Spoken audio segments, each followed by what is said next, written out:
manalig sa akin ay mabubuhay kailanman. Viva poong Jesus Nazareno, awit at papuri, alay namin sa'yo. Dinggin ang dalangin at pagsamo ng bayan mo. Viva poong Jesus Nazareno.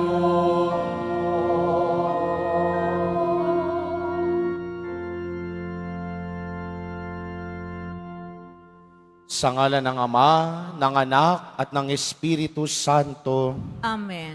ang pagpapala ng ating Panginoong Jesucristo, ang pag-ibig ng Diyos Ama, at ang pakikipagkaisa ng Espiritu Santo, naway sumainyong lahat. At sumairin. Mga kapatid, tinipon tayo bilang kaanib ng angkan ng Diyos, kaya't dumulog tayo sa mawaing Panginoong nagpapatawad ng lubos. Sinugong tagapagpagaling sa mga nagsisisi, Panginoon, kaawaan mo kami. Panginoon, kaawaan mo kami. Dumating na tagapag-anyaya'y mga makasalanan ay magsisi, Kristo, kaawaan mo kami. Kristo, kaawaan mo kami. Nakaluklok ka sa kanan ng Diyos Ama para ipamagitan kami, Panginoon, kaawaan mo kami. Panginoon, kaawaan mo kami. Kaawaan tayo ng makapangyarihang Diyos, patawarin tayo sa ating mga kasalanan at patnubayan tayo sa buhay na walang hanggan. Amen. Manalangin tayo. Ama naming makapangyarihan, binuksan mo para sa amin ang pinto ng kalangitan sa pagluklok mo kay Kristo sa iyong kanan at sa pagdudulot ng Espiritu Santo ng kaliwanagan. Ipagkaloob mong sa pagsasalo namin sa iyong bigay, ang aming katapatan ay lalong madagdagan at kami ay sumapit sa kapupunan ng pananalig na tunay sa pamamagitan ni Jesucristo kasama ng Espiritu Santo magpa sa walang hanggan. Amen. Magsiupo muna po tayong lahat. Pagbasa mula sa mga gawa ng mga apostol. Noong mga araw na iyon, dumating sa Cesarea si Haring Agripa at si Berenice upang bumati kay Festo. Nang matagal-tagal na sila roon, inilahad ni Festo sa hari ang tungkol kay Pablo. Si Felix ay may iniwan ditong isang bilanggo, wika niya. Nang ako'y nasa Jerusalem, isinakdal siya sa akin ng mga punong saserdote at ng matatanda ng mga Hudyo at hininging parusahan siya. Sinagot ko sila na hindi ugali ng mga Romano ang magparusa sa sino mang nasasakdal nang hindi muna nagkakaharap ang magkabilang panig at nagkakaroon ng pagkakataong makapagtanggol sa sarili ang nasasakdal. Kaya't nang dumating sila rito, hindi na ako nag-aksaya ng panahon. Kinabukasan din, ipinatawag ko sa hukuman ang taong iyon. Nang magkaharap-harap sila, siya na may hindi nila ipinagsakdal sa anumang mabigat na pagkakasala na inaakala kong ipararatang nila. Ang pinagtatalunan lang nila ay tungkol sa kanilang relihiyon at sa isang taong ang pangalay Jesus. Patay na ang taong ito, ngunit ipinipilit naman ni Pablo na siya'y buhay. Hindi ko malaman kung ano ang gagawin sa bagay na ito, kaya't tinanong ko siya kung ibig niyang sa Jerusalem siya litisin. Ngunit tumutol si Pablo at hiniling na ipaubaya sa emperador ang pagpapasya sa kanyang usapin. Kaya't pinabantayan ko siya upang ipadala sa emperador. Ang salita ng Diyos. Salamat sa Diyos.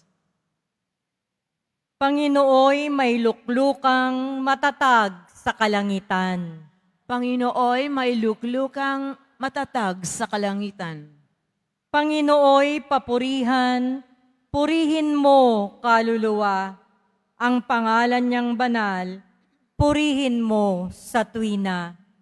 Ikaw aking kaluluwa, ang Diyos ay papurihan, at huwag mong lilimutin yaong kanyang kabutihan. Panginooy may luklukang matatag sa kalangitan. Ang agwat ng lupa't langit, sukatin may hindi kaya. Gayon ang pag-ibig ng Diyos sa may takot sa Kanya.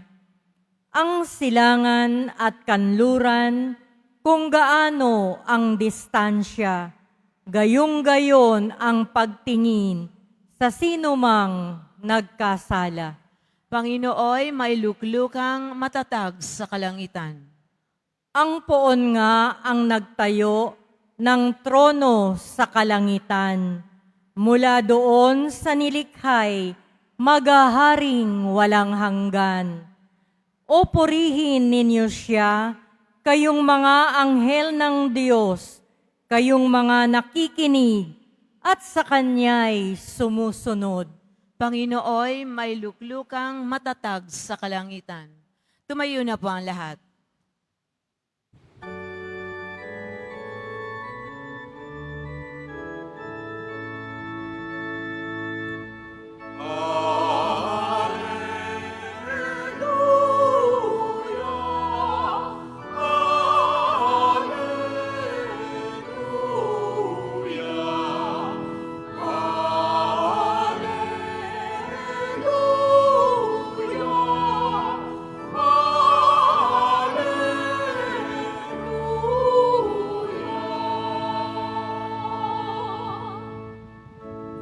Espiritu'y magtuturo ng aral at pagkukuro ni Jesus na ating guro. Alleluia, Alleluia.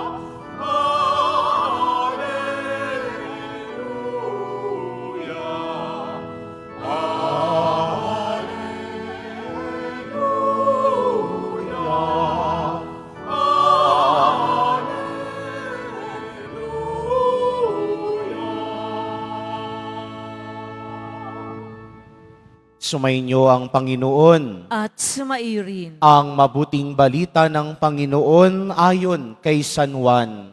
Papuri sa iyo, Panginoon. Nang muling nagpakita si Jesus sa mga alagad niya at nang makakain sila, tinanong ni Jesus si Simon Pedro, "Simon, anak ni Juan, iniibig mo ba ako ng higit kaysa mga ito?" "Opo, Panginoon, nalalaman ninyong iniibig ko kayo," tugon niya. Sinabi sa kanya ni Jesus, "Pakanin mo ang aking mga batang tupa."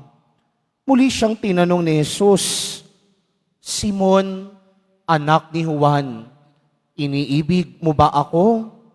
Sumagot si Pedro, "Opo, Panginoon, nalalaman ninyong iniibig ko kayo." Ani ni Jesus, "Pangalagaan mo ang aking mga tupa." Pangatlong ulit na tinanong siya ni Jesus, "Simon, anak ni Juan, iniibig mo ba ako?" Nalungkot si Pedro sapagkat makaikatlo siyang tinanong, iniibig mo ba ako? At sumagot siya, Panginoon, nalalaman po ninyo ang lahat ng bagay, nalalaman ninyong iniibig ko kayo. Sinabi sa kanya ni Jesus, pakanin mo ang aking mga tupa. Tandaan mo noong kabataan mo pa, ikaw ang nagbibihis sa iyong sarili. Lumalakad ka kung saan mo ibig. Ngunit pagtanda mo, iuunat mo ang iyong mga kamay at iba ang magbibihis sa iyo at dadalhin ka kung saan hindi mo ibig. Sinabi niya ito upang ipakilala kung paanong mamamatay si Pedro at sa gayoy mapararangalan niya ang Diyos. Pagkatapos sinabi sa kanya ni Jesus, sumunod ka sa akin. Ang mabuting balita ng Panginoon. Pinupuri ka namin, Panginoong Heso Kristo. Magsiupo muna tayong lahat. Magandang umaga po sa inyong lahat. Pakibati nga ang bawat isa, Happy Easter! Kaya nararapat lamang sa unang Biyernes ng buwan na ito, ibalik natin ang papuri at pasasalamat sa ating pinakamamahal na mahal na pong Jesus Nazareno.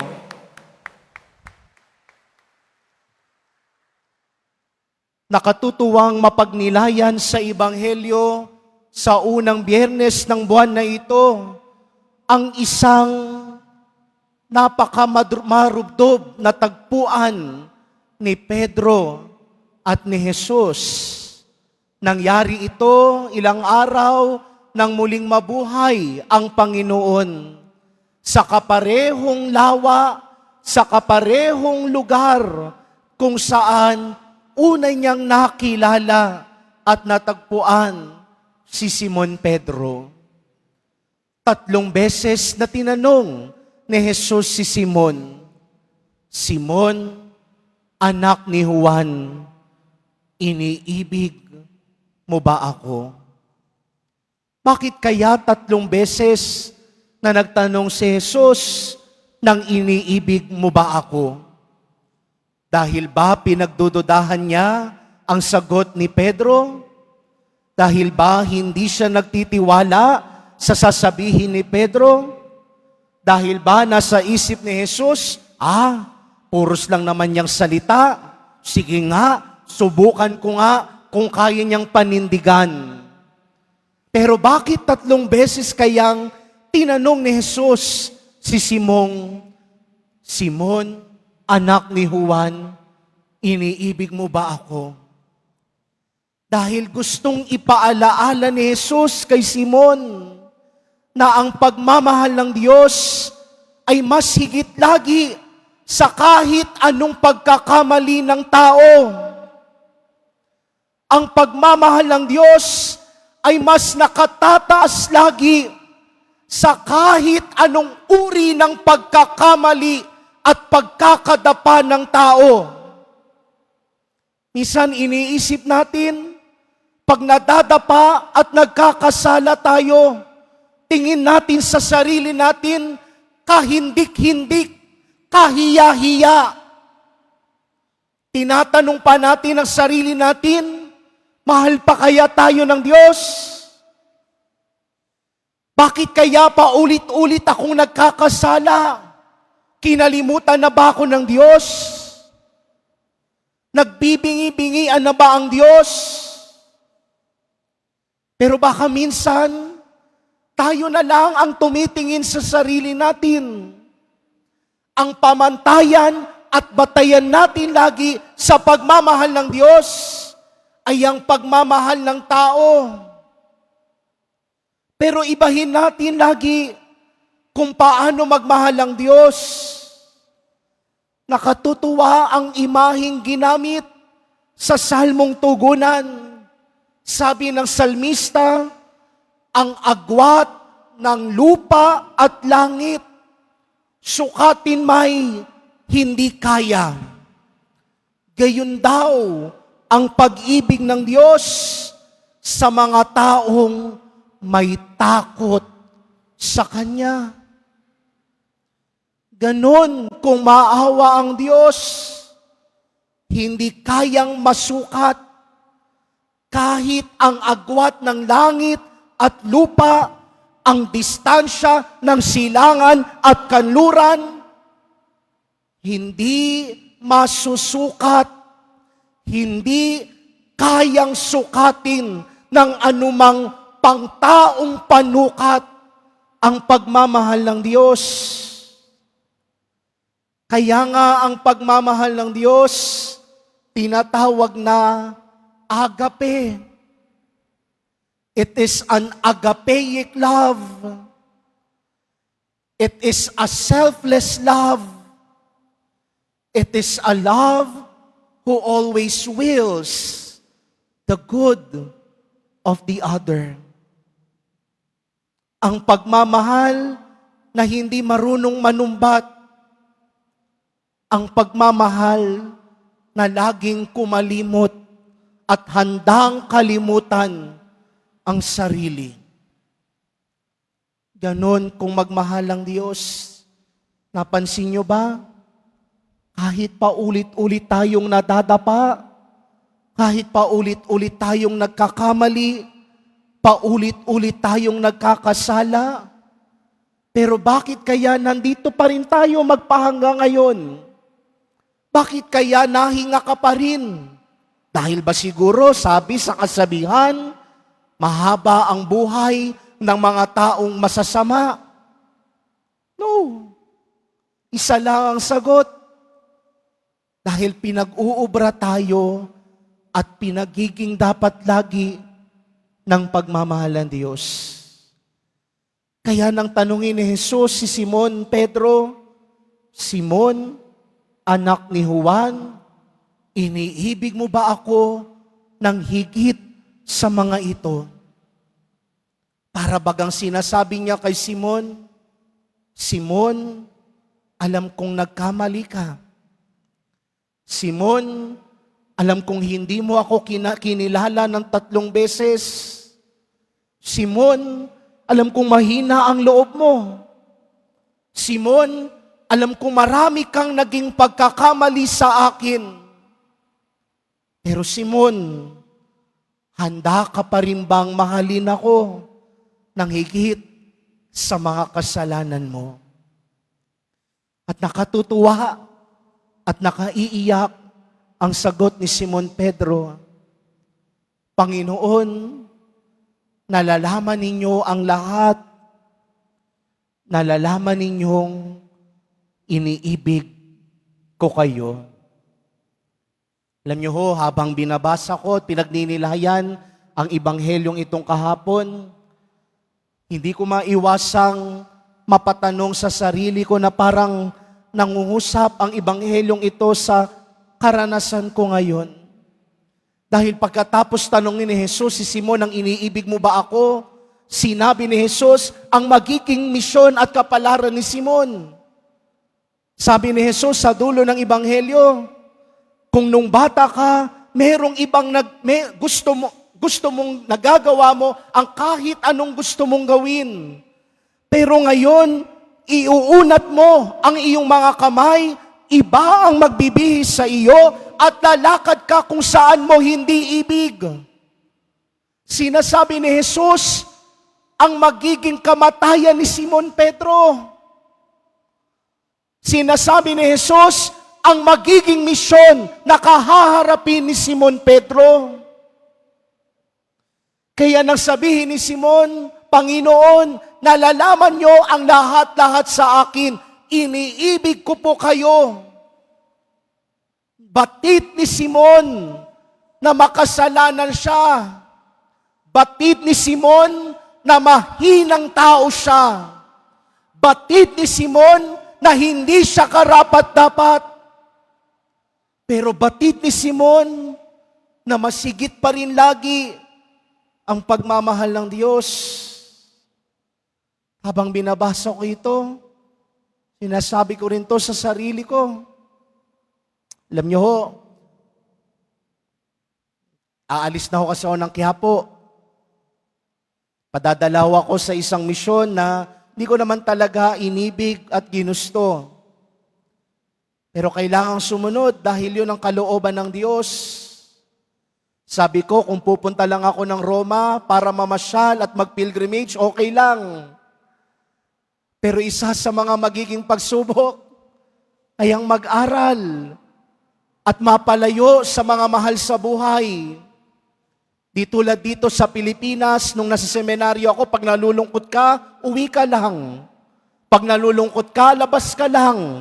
Maglibot-libot ka, mamasyal ka kahit saan.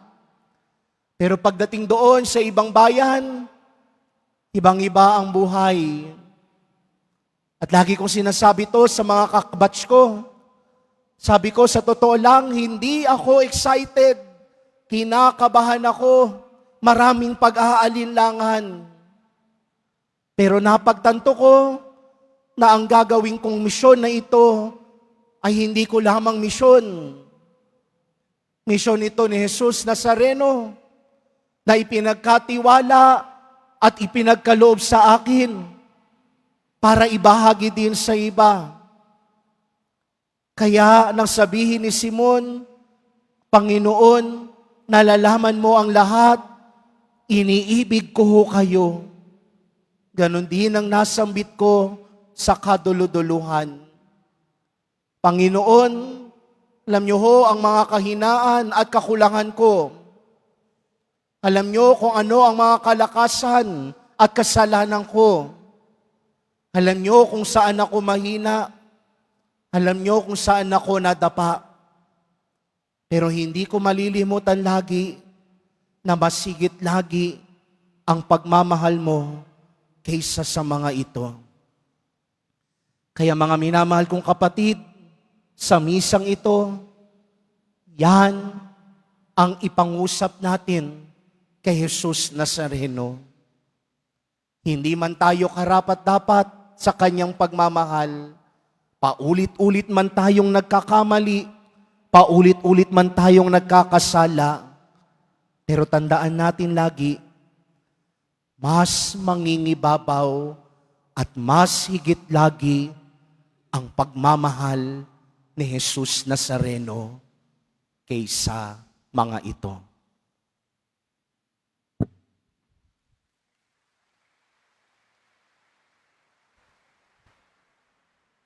Tumayo po ang lahat.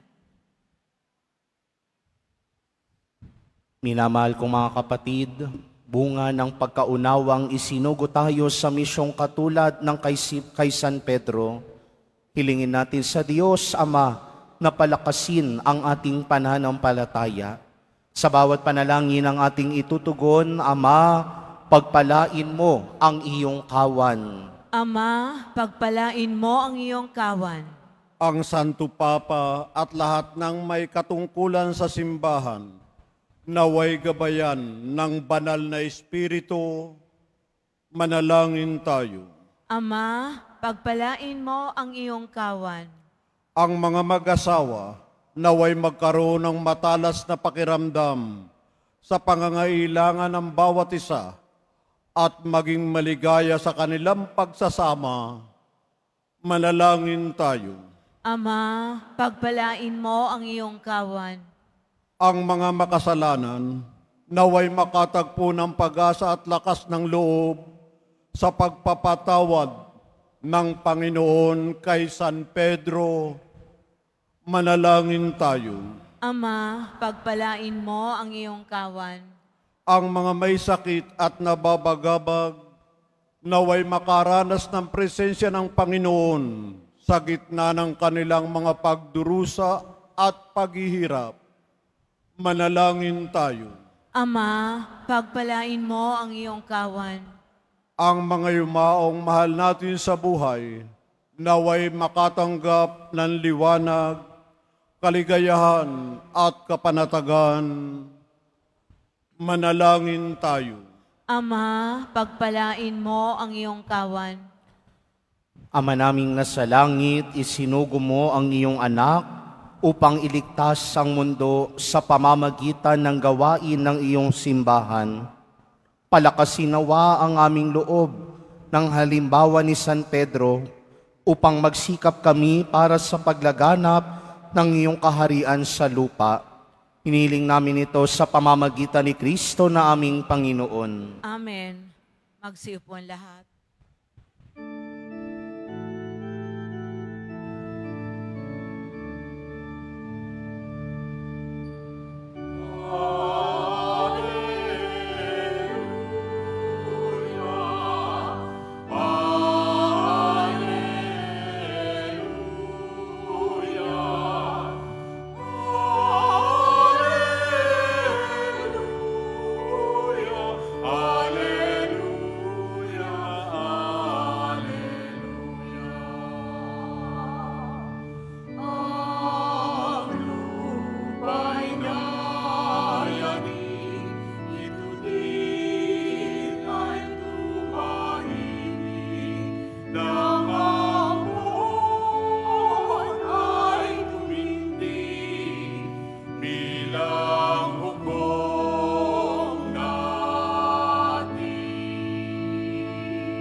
Tumayo na po ang lahat.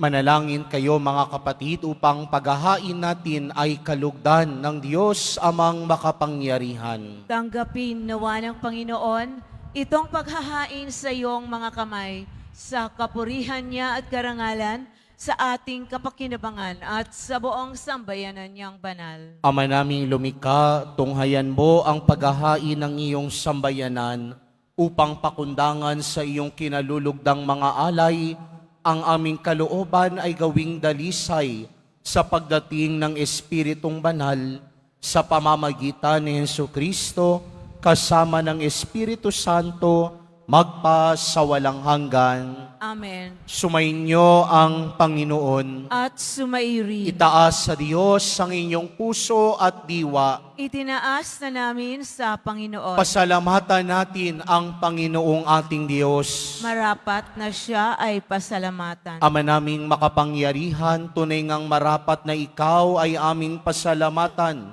Ngayong ipinagdiriwang ang paghahain ng Mesiyas, ang maamong tupa na tumubos sa aming lahat. Naghahaing walang humpay ang anak mong minamahal upang magkasalo-salo ang tanan sa piging ng iyong buhay. Hindi na mamamatay ang inihain sa krus. Ang sa krus, ipinako'y buhay lagi bilang handog. Kaya kaisa ng mga anghel na nagsisiawit ng papuri sa iyo, nang walang humpay sa kalangitan, kami nagbubunyi sa iyong kadakilaan.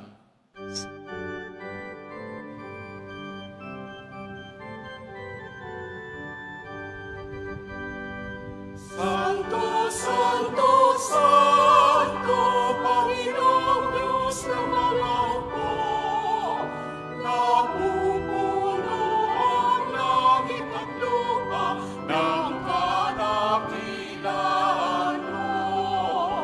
Osana, Osana.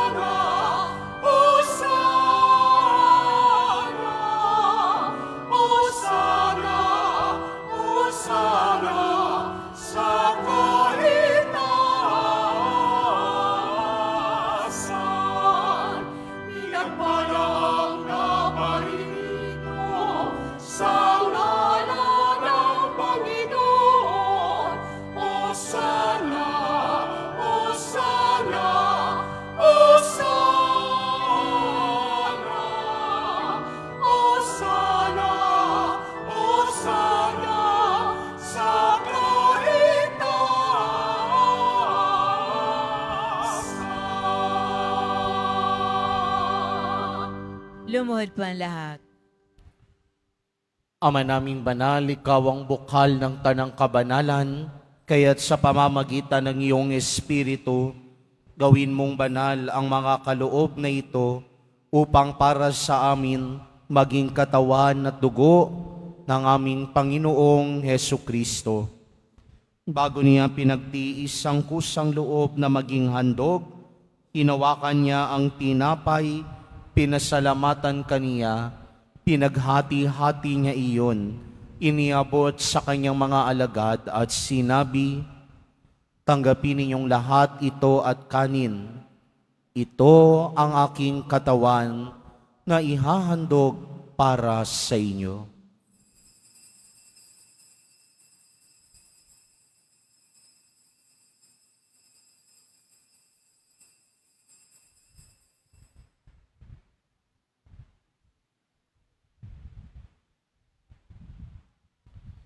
Gayun din naman noong matapos ang hapunan, hinawakan niya ang kalis, muli kanyang pinasalamatan, iniabot niya ang kalis sa kanyang mga alagad at sinabi, "Tanggapin ninyong lahat ito at inumin. Ito ang kalis ng aking dugo, ng bago at walang hanggang tipan, ang aking dugo na ibubuhos para sa inyo at para sa lahat, sa ikapagpapatawad ng mga kasalanan. Gawin ninyo ito sa pag-alala sa akin."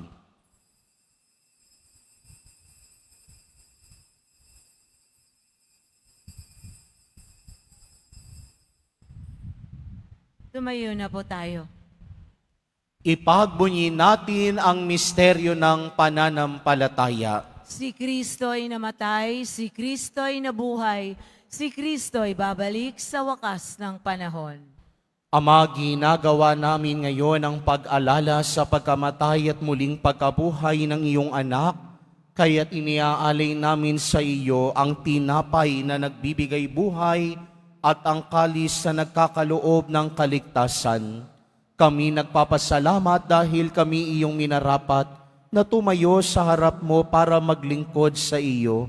Isinasamo namin kaming magsasalo-salo sa katawan at dugo ni Kristo ay mabuklod sa pagkakaisa sa pamamagitan ng Espiritu Santo.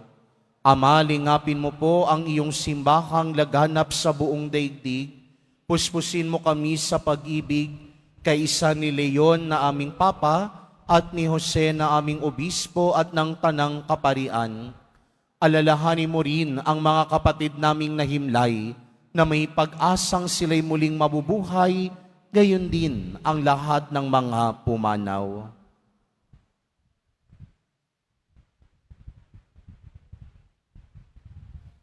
Kawan mo sila at patuloyin sa iyong kaliwanagan. Kawan mo't pagindapatin kaming lahat na makasalo sa iyong buhay na walang wakas, kaysa ng mahal na Birheng Maria na Ina ng Diyos, ng kabiyak ng puso niyang si San Jose, kaysa ng mga apostol ni San Juan Bautista at ng lahat ng mga banal na namuhay dito sa daigdig ng kalugod-lugod sa iyo, maipagdiwang nawa namin ang pagpupuri sa ikararangal mo sa pamamagitan ng iyong anak na aming Panginoong Heso Kristo. Sa pamamagitan ni Kristo, kasama niya at sa Kanya, ang lahat ng parangal at papuri ay sa iyo, Diyos amang makapangyarihan, kasama ng Espiritu Santo, magpasawalang hanggan.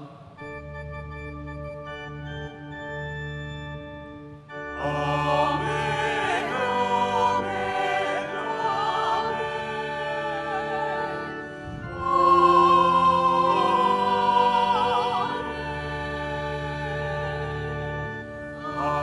Amen, amen,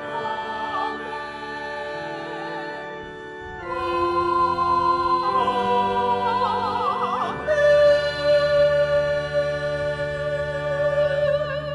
sa tagubili naman nakagagaling na utos at turo ni Jesus na Panginoon natin na Diyos, ipahayag natin ng lakas loob.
Hiniling namin kaming adya sa lahat ng masama, pagkalooban ng kapayapaan araw-araw, iligtas sa kasalanan at ilayo sa lahat ng kapahamakan, samantalang aming pinananabikan ng dakilang araw ng pagpapahayag ng tagapagligtas naming si Heso Kristo. Sapagkat iyo ang kaharian at ang kapangyarihan at ang kapurihan magpakailanman. Amen. Panginoong Heso Kristo, sinabi mo sa iyong mga apostol, kapayapaan ang iniiwan ko sa inyo, ang aking kapayapaan ang ibinibigay ko sa inyo, tunghayan mo ang aming pananampalataya at huwag ang aming pagkakasala. Pagkalooban mo kami ng kapayapaan at pagkakaisa ayon sa iyong kalooban, kasama ng Espiritu Santo, magpa sa walang hanggan. Amen. Ang kapayapaan ng Panginoong muling nabuhay ay laging sumainyo. At sumairin. Nang merong ngiti sa ating mga labi, magbigayan kayo ng kapayapaan sa isa't isa.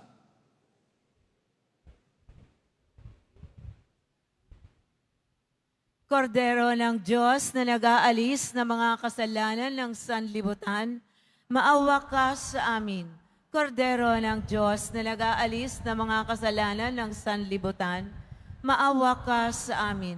Kordero ng Diyos na nag-aalis ng mga kasalanan ng sanlibutan, ipagkaloob sa amin ang kapayapaan. Lumuhod na po ang lahat.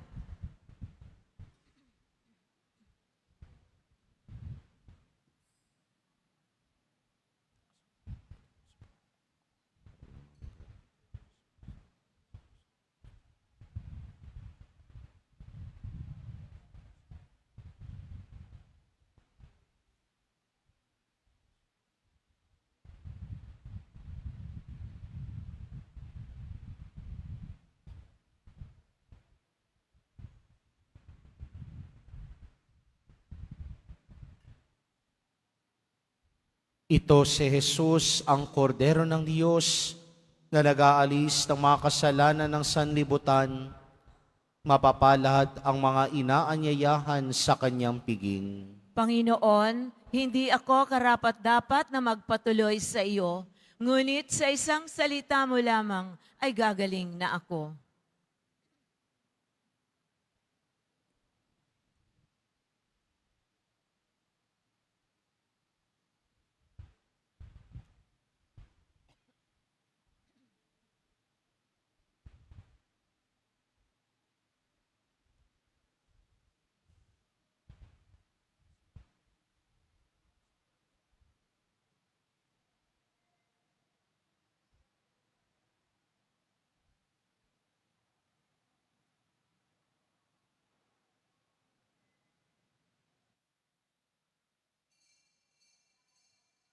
Para sa lahat ng tatanggap ng banal na komunyon, sasagot po tayo ng amen pagkasabi ng pari o ng lay minister ng katawan ni Kristo at isubo agad sa bibig bago umalis sa harapan ng pari o lay minister. Sumunod po tayo.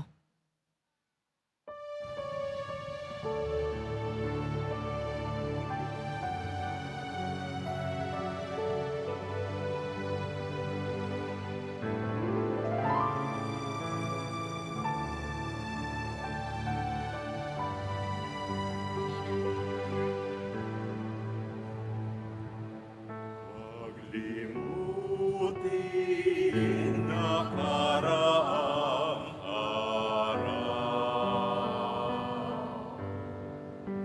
sariwain kahit balik-tanaw, takip siling di man mabigilan. Sandali lang ang dilim, yung bilangin ng bawat sandali. Pagalakay, wari-walang pati. Magkasama tayo sa pagsapit ng sanlamit sa daigdig.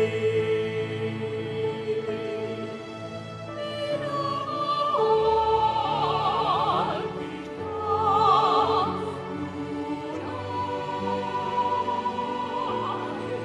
ang tinig ko sa'yo'y bumuhay.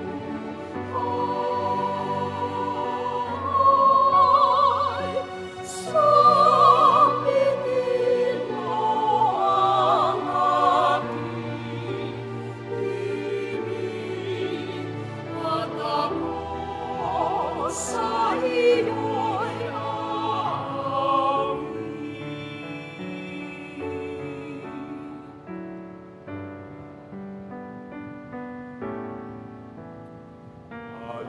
Alaala ng pagkakaibigan,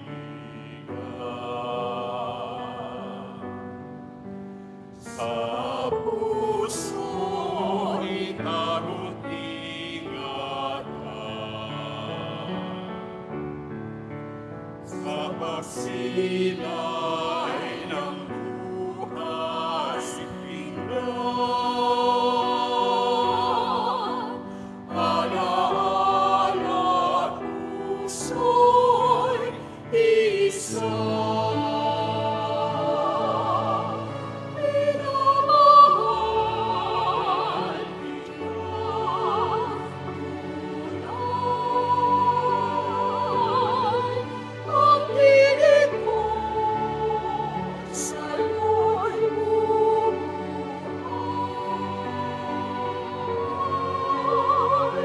Sa bibig mo ang aking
Magkakaroon po tayo ng second collection para sa Disaster and Relief Fund na ipinatutulong ng ating simbahan sa mga naapektuhan at nasalanta ng mga sakuna at kalamidad.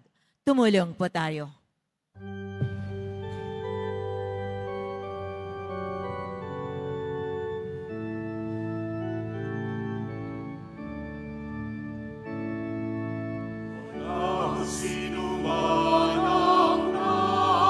nabubuhay para sa sarili lamang.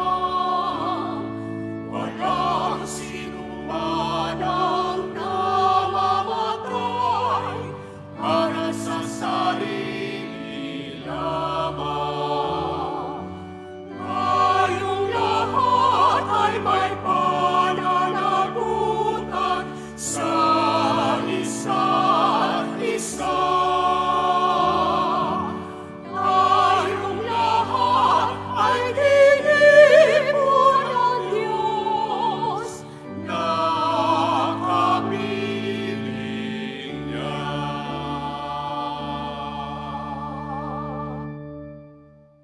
Mga kadeboto, mabibili pa rin po sa ating parish office ang Nazareno Images, Nazareno Novena and Prayer Booklet in English or Tagalog. Ang Nazarene Catholic School, ang paaralan ng Basilica Menor at Pambansang Dambana ni Jesus Nazareno, ay tumatanggap na ng mag-aaral mula sa preschool hanggang senior high school para sa school year 2025-2026. Sa mga mag-aaral na papasok para sa grade 1 at grade 7, ang paaralan po ay magbibigay ng libreng mga libro sa darating na pasukan. Mayroon din pong academic discount sa mga mag-aaral na kabilang sa top 10 na papasok ng grade 1 at grade 7. May matatanggap na 13,000 ESC subsidy ang mga grade 7 na patuloy na matatanggap hanggang sa sila ay makarating sa grade 10. Bukod pa po dito, ang lahat ng mga mag-aaral na papasok sa grade 11 mula sa public school ay maaari pong mag-enroll ng libre at wala nang babayaran hanggang sa siya ay makatapos sa senior high school.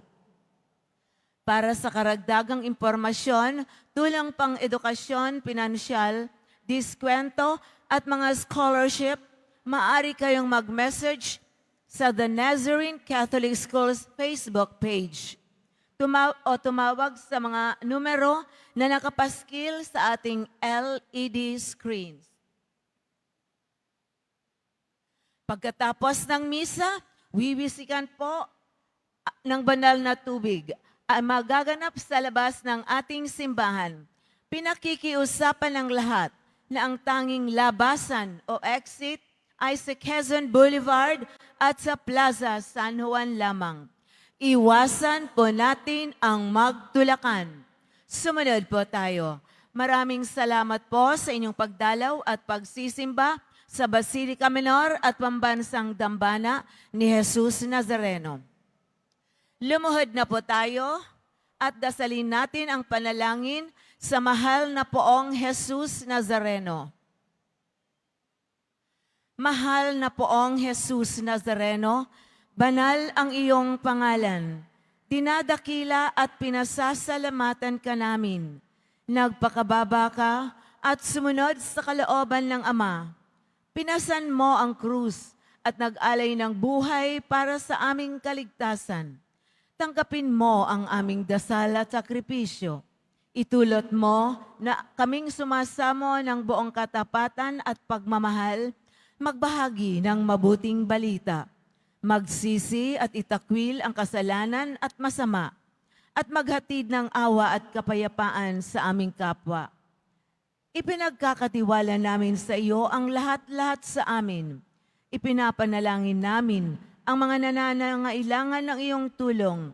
Ipinapaubayan namin sa iyo ang aming mga kahilingan.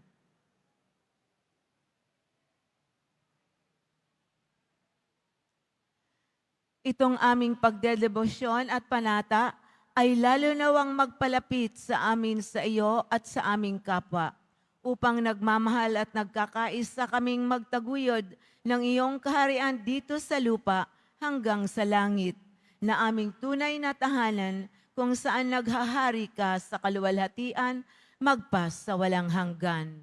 Amen. Tumayo na po tayo. Manalangin tayo. Ama naming mapagmahal, sa pagkadalisay mo sa amin at sa pakikinabang sa ginanap namin ngayong pagdiriwang, ipagkaloob mong ito ay maging pagsasalo sa patawad at buhay na sa amin ay kaloob mo.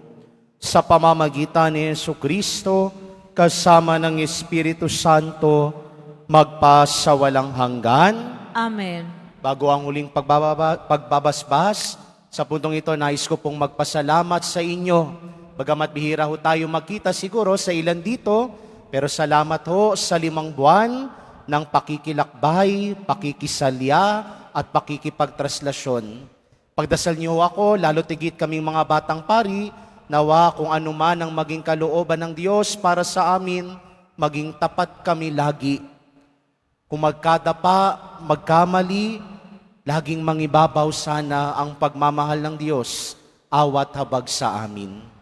Sumainyo ang Panginoon. At sumayo rin. Mahal na pong Jesus Nazareno, inihayag mo sa pamamagitan ng krus ang walang mahalo na pag-ibig ng Diyos sa sangkatauhan.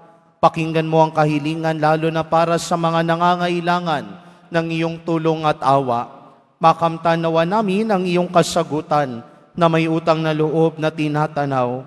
Basbasan din po ninyo itong mga imahen at dasalan upang lalo kaming manalangin at magtiwala. Sa pamamagitan ng bendisyon na ito, naway lalo kaming maging mapaglingkod, masunurin at tapat sa iyo na aming maluwalhating Panginoon, magpas sa walang hanggan. Amen. At pagpalain at pag-ingatan kayo lagi ng makapangyarihang Diyos, Ama, Anak, at Espiritu Santo. Amen. Naialay na ang banal na misa, umayo kayong taglayang pag-ibig at kapayapaan ng Poong Jesus Nazareno. Salamat sa Diyos.